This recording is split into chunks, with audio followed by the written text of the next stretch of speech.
Hello everyone, it's SIMS here. Welcome to a brand new video where I'm gonna talk. So I wanted to do this, I said it already on Twitter, and I wanted to talk about my unpopular opinions about The Sims 4 and The Sims community. So this video is gonna be a very controversial video, I might say, also kind of reactionary. I don't know. Some people are not gonna like this video, and I know that already, and it's fine, because these are unpopular opinions, and they're my opinions. If you don't agree with my opinions, that it's okay. We can disagree about these things because some of these, not all of them, but some of these are pretty basic, so it's fine if you disagree, and we can have a nice open discussion in the comments down below. You can leave anything that you want as long as you are nice and you don't insult me or other people. In that case, I'm not going to respond, but if you want to have an open discussion, I'm all open. These are my opinions and my opinions only, and these are all about The Sims 4, the game, and also the community that exists online. So first opinion that I think is very controversial, especially lately. It's something that happened lately, and I'm very open to this discussion because I have a very stark point of view for this. I don't like when the team takes content from packs and puts it in base game and uses representation as an excuse instead of making new items. That happened recently with hair from Discovery University that they took from Discovery University and put it into base game. I have a big issue with this. I think the bigger problem, honestly, I don't care that they are taking items from a pack that I paid for, because the item is still in the game, so I can still use it. Some people will argue that, yeah, also they're taking paid content that I paid for, and I think that sometimes that also works. For example, when they took out the jacket from Get Famous, which was used in the trailer of the pack, and put it in the base game, I think that's a little bit weird just because of the fact that that jacket was in the trailer for that pack. So a person might think, oh, I'm gonna buy that pack to get that jacket, and they spend $30-$40 to get the expansion, and the jacket, it's not in the expansion, it's already in their game. That is also a little bit of a other situation. I don't think that's the bigger issue though. I think the bigger issue is that they take out content from packs, and usually it is textured hair, which would be used for black sims or like ethnic sims, and they put it from these packs into base game. And overall, I think it's a very lazy way to deliver the representation that people are asking for.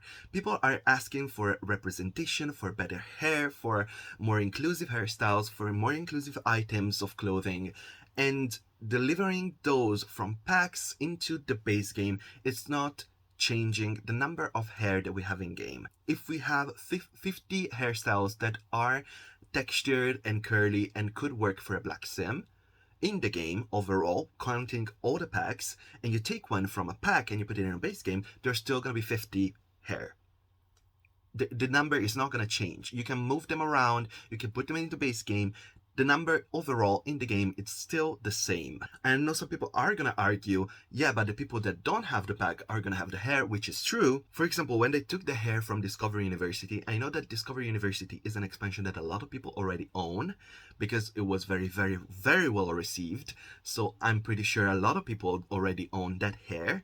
And yeah, sure, there's definitely gonna be a certain number of players that don't have that hair, but it's still a big number also that had that hair and they didn't receive anything new. And especially, I know that a lot of black simmers and a lot of POC simmers buy a lot of packs because in those packs there is textured hair that would work for their sims. So I know that a lot of simmers buy, for example, bought Discovery University because of the textured hair they wear in Discovery University. So they bought the pack, and in the next 2 years after the release of the pack, those two hairs that they bought the pack for then are in the base game.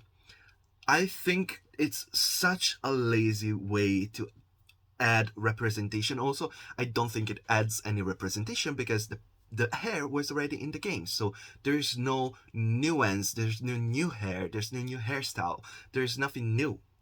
And I know that this, I mean, of course it affects me because I buy most of the packs, so of course I'm gonna be like, this doesn't change anything for me. But I also know that it's not just me, it's a lot of simmers and also a lot of black and POC simmers that bought the packs because of those hair.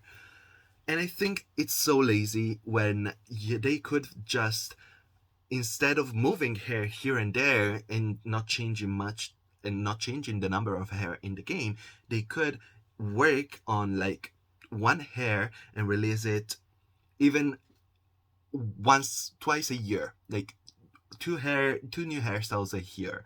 You know, it's so little. I think a great solution to that would be to create a version of that hair that it's similar or the same but with little changes. For example, they could add baby hair and put the baby hair version in the base game and the other version in the pack, or vice versa.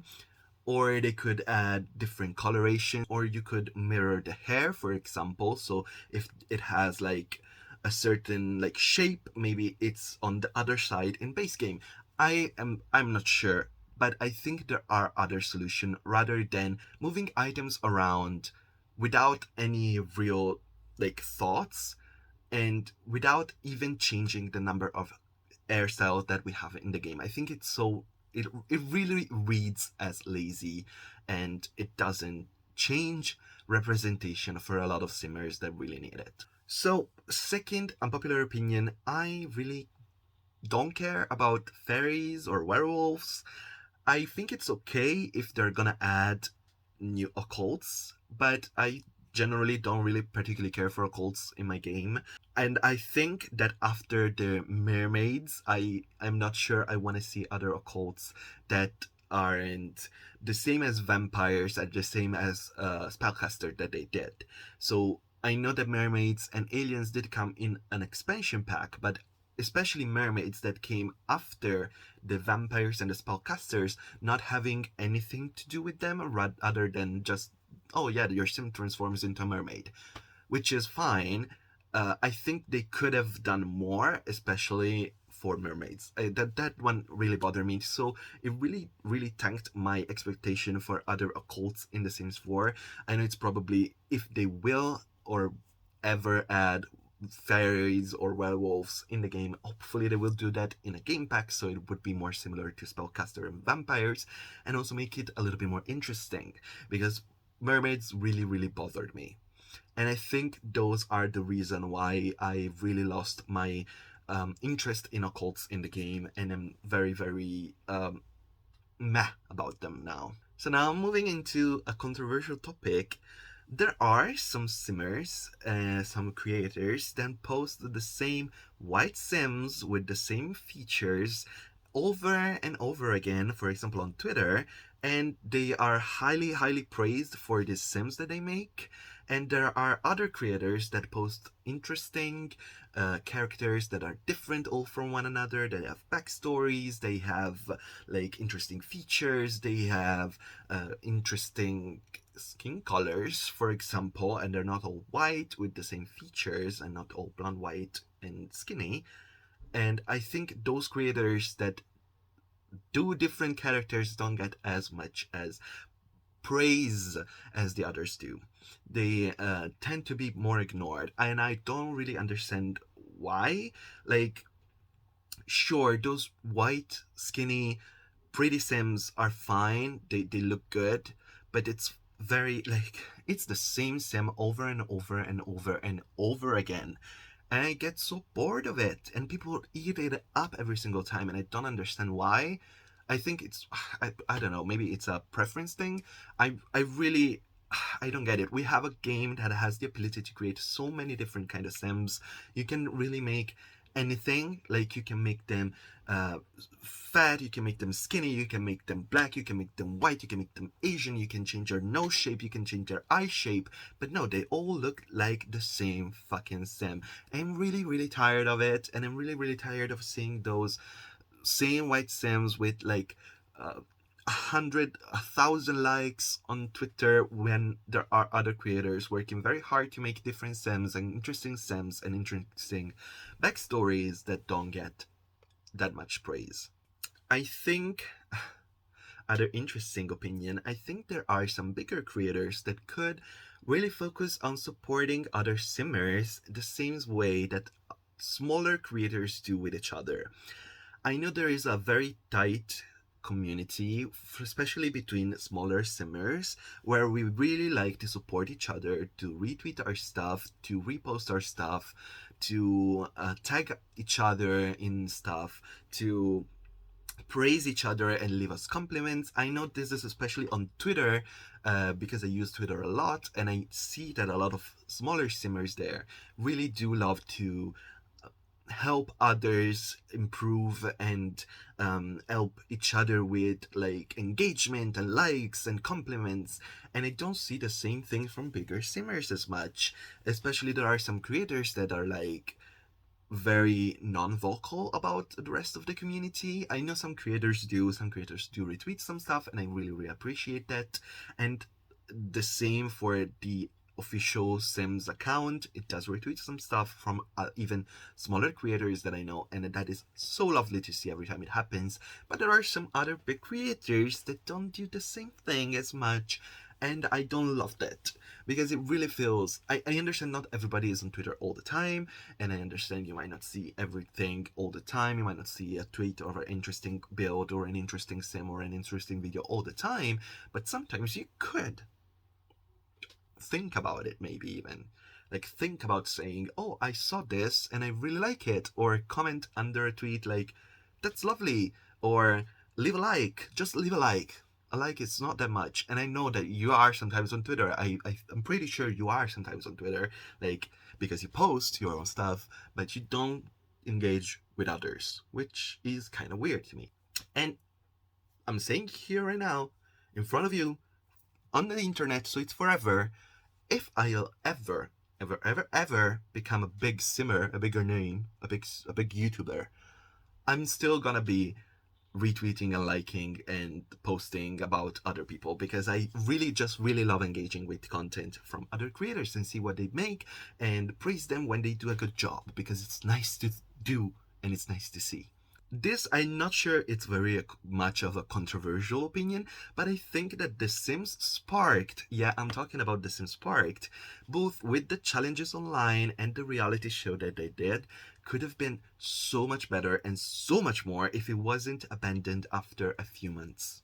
I understand that Corona had something to do with the reality show getting a second season, and I think they planned to pick simmers for the second season of the Sparked reality show from the winners of the online challenges. And I understand that with Corona, that is, yeah, difficult to do. I still think they could have done a bit more, especially with the online challenges. Like, lately, they deleted that side of the gallery, so that side of the gallery doesn't exist anymore. Like, there's no Spark challenges anymore, and they stopped talking about it. They stopped promoting it. Nobody's talking about Sparked anymore, and they just left it. It's gone. It's done. And I think it could have been so much more interesting, and such a good way to include the entire community and make it into an interesting thing. Maybe it's just me. Maybe I'm the one complaining here. I mean, I am the one complaining here. This is my video, so yeah, I'm the one complaining here. But I think it could have been so much more. And it's very, very much of a lost cause now, because I don't think that's gonna be coming back anytime soon. Okay, this is a more than an unpopular opinion. I think this is a personal complaint. I think a lot of people don't understand how refreshes work, because I see a lot of people asking to refresh Dine Out because it's buggy. But Dine Out, yeah, sure. Dine Out could use a refresh. I agree with that. But refreshes aren't supposed to be bug fixes. Bug fixes should come regardless of refreshes, so we should still get Dine Out fixed even without the refresh. And I think that's something that a lot of simmers don't understand. Like, sure, I'm sure that when Pade got a refresh, also some fixes were made. They shouldn't be refreshing packs in order to do bug fixes. Bug fixes should come in anyways, every day, every month, every whatever. Just fix the bugs anyways. And then, if you want more content from that pack, if you think that pack could use better textures, more items, better, I don't know, better gameplay, do a refresh, and I agree with that. And I also did put in my refresh video, I did put Dynite in with the idea that bugs fixes are like on the side and they are focusing on more content and better content from Dynout. More items, especially because I think Dynout really lacks on items, and it could have been so much more, so much broader because there are so many different types of restaurants that you could create. So I think mostly like Dynout would need a refresh for that, but not for bug fixes. And I think a lot of simmers and a lot of people don't understand that bug fixes are not part of refreshes. Controversial now, kits aren't that bad, but most of the ones that have been released until now are not what kits are supposed to be, in my opinion.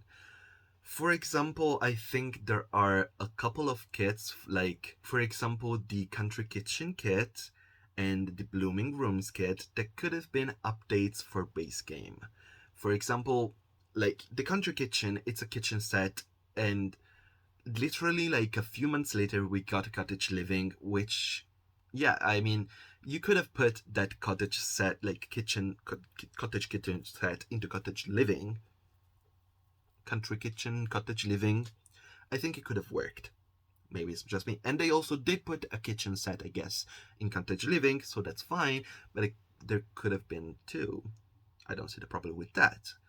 And for the Blooming Rooms kit, I think, like, sure, plants are nice to have, and I did buy the kit because I like the plants that are in the kit, but it could have been an update for base game because we always are requesting for more plants, and you could have just given us maybe less plants and keep some of those for future packs instead of 20, 30 plants that we got in the kit. Give us like 5 new plants, and some of the others you can keep them for other packs. I don't think those kits were successful. I think some kits that were successful, for example, are the 80s inspired Kaz, the menswear kit, the carnival kit that is coming out. I think those are more what the kits are supposed to be, because it's very like niche content that not everybody's gonna like, not everybody's gonna dislike, but some people are gonna really love and are gonna really want that in the game. So for example, for the menswear kit, I know that maybe the menswear is still like on the fence, but it was such a specific style of menswear. It wasn't like basics, it wasn't like classics, it was a very modern take on menswear that was also inspired by a specific like stylist. So I think that is why I think it's more niche of a pack. And the carnival kit, for example, the one that is coming out soon, I think that pack is gonna be interesting in the kids kind of realm because it's very like niche, because it's just carnival wear. And sure, you're gonna have items that you're gonna be able to use for other occasions, but it's gonna be very specific for that. And like the first casket that they made, the 80s inspired like outwear, I think that one was very good because it's like 80s inspired, so only people that have this specific like akin to the 80s aesthetics are gonna like this kit. For the ancient arrivals and the streetwear, I think the Indian inspired streetwear kit, those two I'm a little bit more on the fence because it is also kind of a it is also containing a bit of a cultural aspect, which I think should be also in base game, because I like the idea that base game would have more of any cultures instead of just being so focused on American culture, which it's fine for the most part, but I think like having a specific pack with Indian aesthetics or the Korean aesthetics would be nice to have in base game as well. So I'm more on the fence with those. I think those are still like interesting because I think maybe even the ancient arrivals is pretty interesting because it's specifically about the airport fashion, which is a very like Korean thing because it's Korean fashion trend, having like the airport fashion thing. But it's still like interesting because it's still kind of cultural. I think in some way it's definitely less cultural than like having a pack maybe all about the Caribbeans. That would be a little bit I don't know about that. So I'm on the fence about those. But for example, as I said, the menswear kit, the carnival kit that is coming out, and the 80s kit that I don't remember the name of, those are good iterations of kits. This is something that I'm gonna have a little bit of a moment for this one. The amount of people that I see that are hiding homophobia and racism behind comments about how the game is focusing on diversity instead of bug fixing really, really rubs me the wrong way. Like, it's not cute when you're on Twitter and The Sims is talking about adding representation for a certain culture, or adding, for example, the pronoun things that happened, like the new pronoun update that it's coming out. When they presented that, a lot of people were like, oh, why are you bothering with pronouns when there is this bug and there is this thing and this other thing?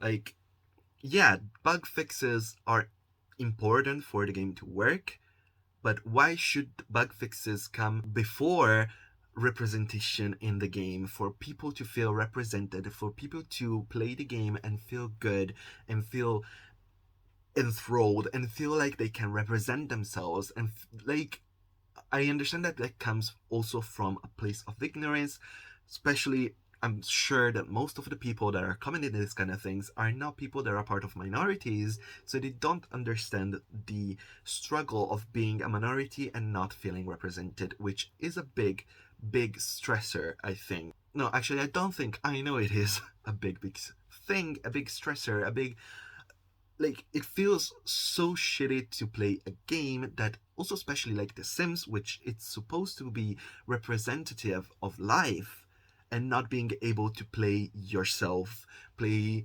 someone that looks like you, that acts like you, that feels like you. Because every person is a person. Every person is a person. I don't think that's controversial, but apparently it is. And they should feel represented in the game, regardless of bugs, regardless of other things. And especially coming from people that are part of the Sims community, which is probably one of the most diverse communities for games online. I think that is what really, really rubs me the wrong way, and the absolute homophobia, transphobia, and racism that hides behind these comments. Because when you say you don't deserve to feel represented for your sexuality, for your sexual orientation, for your race or ethnicity, and you're like, yeah, you don't need to feel represented for that, because I cannot have my Sims go up the stairs without lag. Like, I don't care. I don't care about lag when your Sims lags. I don't care about that. I care about other people feeling good when they play the game. And I didn't think this was controversial. I didn't think this was supposed to be controversial, especially in the Sims community. But apparently it is. So I really needed to bring that out. And hopefully I made myself clear. So if you are one of those people that are going on Twitter and I'm going on Facebook and I'm going on Instagram and complaining about the pronouns update, or a pack about Indian culture, or an update about Black Lives Matter, and you're under those posts and you're going like, yeah, but I don't care for this, I want you to fix X, and Y, you are being racist, you're being transphobic, you're being homophobic. And I hope you see that, and I hope you understand that, and I hope you can look at yourself and understand that you're being that. Maybe you don't mean it, maybe you come from an ignorant place when you don't understand the struggle. Hopefully, listening to people that do live this struggle will help you understand. And if you are doing it because you're racist, because you're homophobic, and you don't care about other people, and you think it's funny and to make fun of people for not feeling represented, for not feeling good about playing a game, maybe you should shut the fuck up and leave the community. Honestly, I don't care. Just close your accounts, delete your channel, delete your galleries, delete the game. Don't play the game. Honestly, don't care. Don't play the game. Don't play the game. Very interesting conversations that I had right now with myself in front of this camera. Hopefully not everybody is gonna be mad in the comment down below, and if you are mad and you leave a mad comment, honestly, no, I'm not gonna delete the comment. I changed my mind. I am gonna reply. Making this video really made me mad again about these things that I wrote throughout the past weeks. I wrote them all down, so the feeling behind them kind of decreased, but remaking this video and talking about why I'm mad about these things really reignited my everything. So I am gonna comment, I'm gonna reply. So be careful. You're gonna be blasted everywhere. Like, if you comment down below, if you comment on my tweet, if you comment on Instagram, if you comment wherever, you're gonna get blasted by me. And I don't care. I don't care. Anyway, thank you so much for watching this video. Let me know your opinions in the comments down below. Thank you so much for watching. If you enjoyed, leave a like, subscribe to my channel if you haven't already. Put on notifications, whatever. I don't care. Thank you so much for watching, and bye-bye.